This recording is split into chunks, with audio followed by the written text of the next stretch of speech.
Great. Scott Van Pelt joins us. Kept a chair open last night for our friend Tyler Trent. Asked him to come on and talk about Tyler, and his response was very simple. Done. How are you, my friend? Man, I'm probably like everybody, right? That had a chance to interact with this young man. I'm just sad. I'm just sad, and yet I'm grateful. I've been reading Doyle this morning. I've been reading the columns that he wrote. I don't know, just reflective, I guess. And it's, I mean, I just feel blessed. I know. I shouldn't say I know. I have to believe you do too.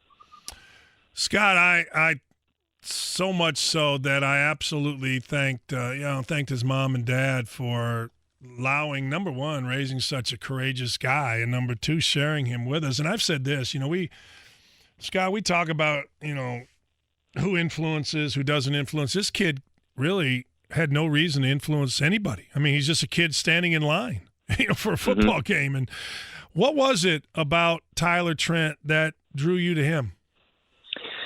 I think the light that came out of this, the darkest place that there should have been, right? I mean, if faced with this, it could have just been, why me? It could have been a million things, and yet this guy emanated this courage and this light. And, and then there's just the part about sports that is always the best part of it. I've said it a million times, and I'll never stop saying it as long as I get to do what I do, that sports continue to be, always are, our greatest connector.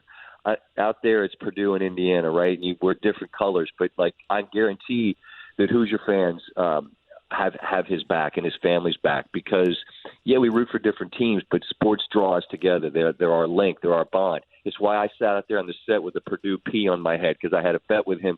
When Maryland came out to Mackey and lost by 2, I had to sit on the set with a big P on my bald, lumpy head, right? But it was sports that gave us a connection, and then you get to find out about the humanity and the strength and the grace and the courage, and that this guy wants to be part of the end of this horrible thing that's cost so many of us loved ones. And you're drawn to it in a way that you can't pull away. You just you feel better for it and grateful for it. And I mean, that's what drew me in, and I just was so, as I said, I was so grateful to be able to connect with him as a human being.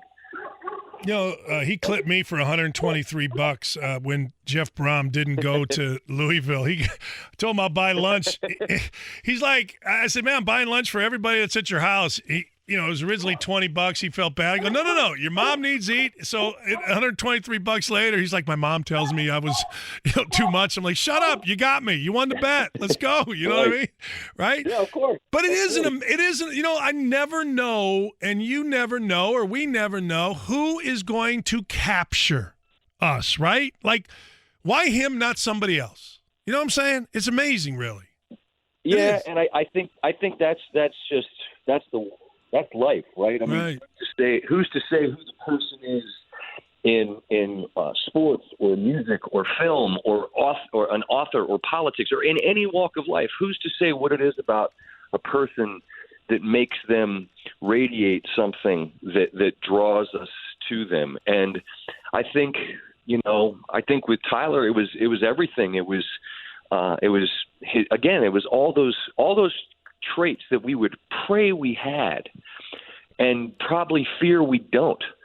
And he had all of them in spades, man. And, it's, I don't know, man, I get philosophical and I have faith, but it gets tested in moments like this. And I have to trust, Dan, that the purpose that he was meant to serve in this world, he did. You have to trust that and hope that and believe that with all your heart in a moment like this. And I know his family does. I know he did.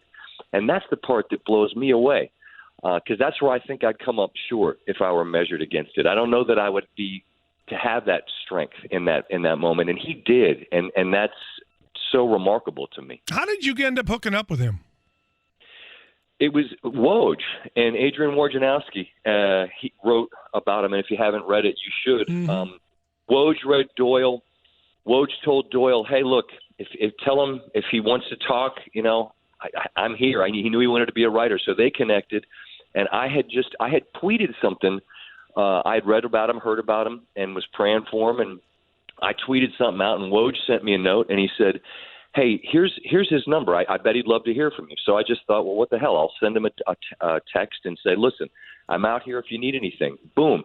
He connected with me, and we're texting back and forth. And then it was after that Ohio State game where I told him, hey, that was pretty amazing. And, he said it would be a dream and to work with you one day. And I said, well, then let's work together. And, that week he came on with me. And I thought a lot about, and I know a lot of people have, and as I'm watching Ohio State yesterday, I'm thinking, man, how this season went. Everyone says, gosh, you know what, that Purdue game, I can't figure out what happened in that Purdue game. And I'm like, well, there was there's a pretty obvious answer here about a team that had some talent and had a sort of a singular force behind them that day. And it was, this kid that spoke it into existence, right? That they would go out and win. And now it's a part of a book that he's wrote that's part of this bigger overarching story of him. And so it was Woj, because like the joke is, Woj has got everybody's number, and he had Tyler's number. The idea, and I just keep going back to this, so many people at 20 years old and so many people in the world at any age aren't grateful. Like we bitch, we want mine, we moan, we want more, we didn't have enough. This ain't and man, I tell the story. I was at his house doing my radio show. It was the Tyler and Dan show. He did all 3 hours, and he's in his bed, right, and he can't move. And you could tell as the time went on that, Scott, you could smell urine. It was just, he was suffering. They were putting, never bitched, never whined, never moaned. Just a smile on his face, talking trash on the radio. Mm-hmm. You were nice enough to call in and be a part of it. Mm-hmm. Amazing to me, given the world that we live in. And maybe I'm making too much of it, but I think about it, and I'm just amazed by it. Really? No, you're right, and you would obviously know far better because you're there. And I know Woj had gone. He went to Indy to sit and be with him. And I'm reading Doyle, and I know Doyle spent a lot of time out there too. And I think Dan and look, I think you and I count ourselves the same as it relates to what we get to do. I think we enjoy it. We see it for what it is. We're grateful, right? But I know that I can get caught up in the minutia and the BS and stuff that doesn't matter. And in moments like these, when you're confronted with this, when you're like, what am I doing, right? Why do I waste a second of time and energy worrying about any of the stuff which couldn't possibly matter less when you're face-to-face with a guy who is dealing with something we all pray we'll never have to deal with, and yet, to your point, deals with it with a kind of grace that's beyond me. And that just goes back to the part about what drew me to him. And he's rare. He's rare in this world that light that comes from someone like this. And so, that's why I'm sad, obviously. But I push back on this. I try to see it for what it is. And it's like certain people are they're the cannonball. And here's what I mean by that.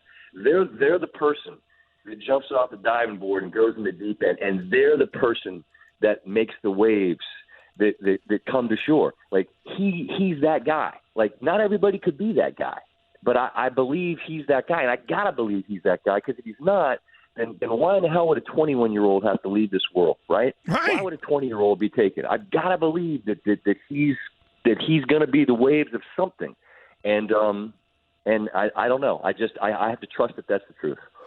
It's funny. I just got flipped off and chanted at from Louisville because I told them they were getting Jeff Brom. I did the Louisville, Kentucky game, and I looked at pictures of these 20-year-olds that are so angry at me for saying Jeff Brom was coming, and they got both fingers up. And I compare that to Tyler Trent, who told me in his house when his dad and I both said the word damn, "Hey, Coach, we don't swear in my house." I'm like, all right. You know what I mean? Right. So you're right. Like, why this dude? But I tell you what, man, it's strong, and the power of just being grateful and tough and smart and fun. And I don't know. It's just very, very odd, Scott. But I want to say to you, I appreciate and I know so many people have when I said I was having you on, you and the job that you did to bring that to light. And, you bringing out what you did maybe saves lives because a lot of money's being raised through Tyler Trent. And tell you what, man, your show's so good. You're so well known, and it's so popular. You getting involved jumped it to a complete another level. And I got a number of texts and emails here. I'm sorry, saying, "Hey, man, make sure you thank Scott for doing that." And I want to make sure you understand that it's much appreciated, certainly here in Indiana. Well, I appreciate that. I got a text from him after he came on, and he said it was like his own Make-A-Wish, and you're like. Right. What I do is something I love, and it's just talk about sports. It's scores and the craziness that happens and the silliness and the passion that makes people at Louisville give you the finger just because they're mad because they want him to be their coach. But that's just driven by the passion that we share. But I got a chance to give a young man the floor, and you know what? I said it when I came on with you guys before, and I mean it now. What will I ever do?